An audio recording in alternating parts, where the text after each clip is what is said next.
Hi guys, welcome to Amthas kitchen. இன்றைக்கி நம்ம அம்தாஸ் கிச்சனில் மில்க் ஜாம் எப்படி செய்யுதுன்னு பார்க்கலாமா? என்னது மில்கில் ஜாமா? ஆமாங்க, வாங்க எப்படி செய்யுதுன்னு பார்க்கலாம். இது ப்ரெட்டு பன்னுக்கு மட்டும் இல்லைங்க, ஈவன் சப்பாத்திக்கு கூட வேறு லெவலில் இருக்குங்க. வாங்க எப்படி செய்யுதுன்னு பார்க்கலாம்.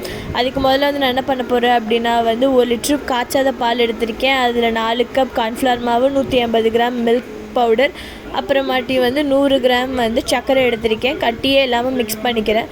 தென் இப்போ அடுப்பு ஆன் பண்ணிவிட்டு ஒரு பேன் வச்சுட்டு நான் மிக்ஸ் பண்ண மிக்சரை அடுப்பில் போட்டு நல்லா கைவிடாமல் மிக்ஸ் பண்ணிக்கிறேன்.